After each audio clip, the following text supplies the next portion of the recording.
नमस्कार दोस्तों। आज हम बात करेंगे कि टीएमएस क्या होता है, यानी कि ट्रांसक्रेनियल मैग्नेटिक स्टिमुलेशन क्या होता है। दोस्तों, टीएमएस एक ऐसी एडवांस टेक्निक है जो एक थेरेपी के द्वारा दी जाती है, जिससे हमारे ब्रेन में होने वाली कुछ ऐसी प्रॉब्लम जो कि सिग्नल प्रॉपर ना देने के कारण उत्पन्न होती है, जैसे कि उदाहरण के तौर पे डिप्रेशन, एंजाइटी,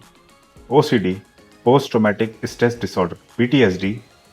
और इससे मिलती जुलती बहुत सारी ऐसी बीमारियां जो हमारे ब्रेन में सिग्नल प्रॉपर ना जाने के कारण होती हैं। दोस्तों, ये प्रॉब्लम तो बहुत पहले से हो रही हैं और इनके अलग अलग तरीके से उपचार होते हैं। उपचारों के अंदर सबसे पुराना उपचार जो है वो मेडिसिन से होता चला आ रहा है और पेशेंटों को मेडिसिन से काफ़ी राहत भी मिलती है। लेकिन जब ये कुछ रिसर्च में ये पाया कि क्या कोई ऐसा भी इलाज किया जा सकता है जिसमें कोई भी दवा या कोई भी शरीर में कट डाले बिना, कोई भी चीज़ को इंसर्ट किए बिना एक थेरेपी के ज़रिए हमारे दिमाग में ये प्रॉब्लम ठीक की जा सकती है। तब 1830s में माइकल फ्रेडे एक साइंटिस्ट थे जिन्होंने ये डिस्कवर किया था कि इलेक्ट्रोमैग्नेटिक क्या होता है। और जब इलेक्ट्रोमैग्नेटिक डिस्कवर हुआ तब उनके साथ साथ रिसर्च में 18s में ही यानी कि 1800 में जैक एरसोनोवल, ये एक बहुत सीनियर साइंटिस्ट थे जिन्होंने माइकल फ्रेडे के साथ मिलके मैग्नेटिक ब्रेन स्टिमुलेशन पे काम किया। और इनकी मेहनत रंग लाने की वजह ये थी कि धीरे धीरे जब इन्होंने ये देखा कि ये ब्रेन में काम कर सकता है, तब एंथनी बार्कर जो एक बहुत सीनियर फिजिसिस्ट थे, उन्होंने first modern TMS device develop किया 1985 में।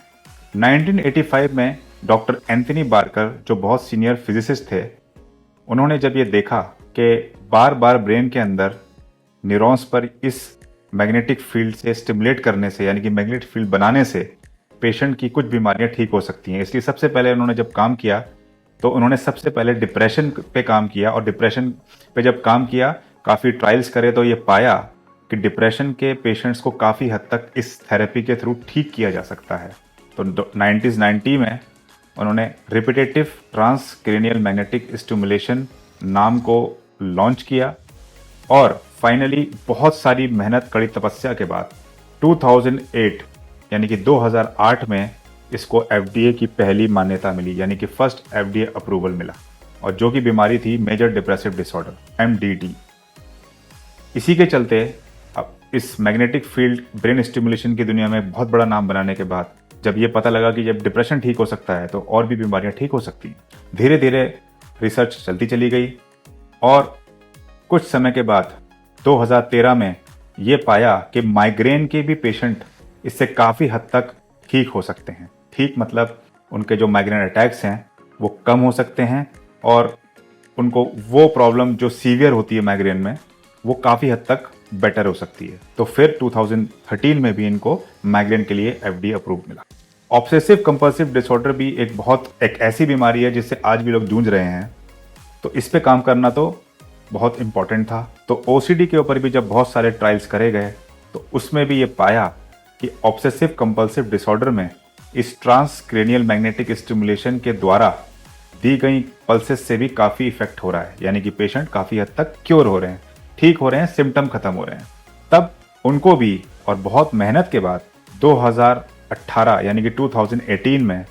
एफडीए का अप्रूव मिला फॉर ओसीडी। इसी तरीके से ये मेहनत करते चले गए और अलग अलग मेंटल डिसऑर्डर की प्रॉब्लम पर एफडीए अप्रूव मिलते चले गए। और आज के समय में ये टीएमएस, जिसको बहुत साल पहले तक कोई नहीं जानता था, अब ये धीरे धीरे पूरे विश्व में लोग इसे जानते हैं, इस पर ट्रस्ट करते हैं और इस थेरेपी का उपयोग करते हैं। इंडिया में बहुत प्राउड के साथ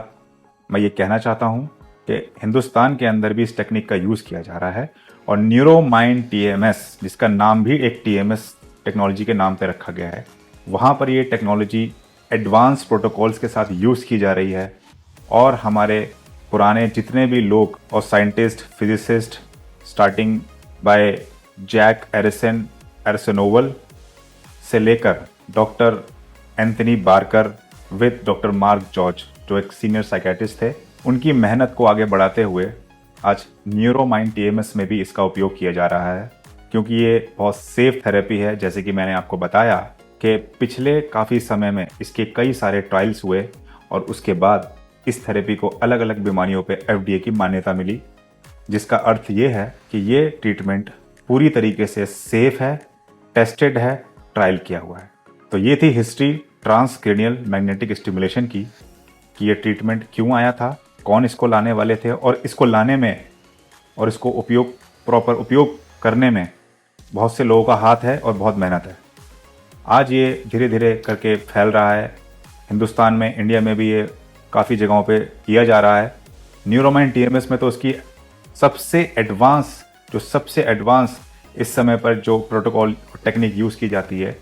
टीएमएस में, वो चीज़ यहाँ यूज़ की जा रही है। उस टेक्नोलॉजी का भरपूर फ़ायदा पेशेंट्स यहाँ से लेके जाते हैं और काफ़ी हद तक पेशेंट्स की बीमारियाँ ख़त्म हो चुकी हैं या मानो 90% तक वो रिकवर हो चुके हैं। तो ये टीएमएस थेरेपी का जो मकसद है वो सिर्फ ये है कि जो पेशेंट मेडिसिन्स या और कोई अदर थेरेपी से ठीक नहीं हो पाए हैं या हो पा रहे हैं, उनके लिए टीएमएस एक अच्छा टेक्नोलॉजी थेरेपी कारगर साबित हुई है। और जैसे मैंने आपको पूरी हिस्ट्री के साथ इसको बताया है, और आने वाले समय में भी बहुत सारी बीमारियां जो कि अभी टीएमएस से ठीक नहीं की जा रही हैं, उन पे आज भी ट्रायल्स चल रहे हैं, मेहनत चल रही है। और मुझे पूरा यकीन है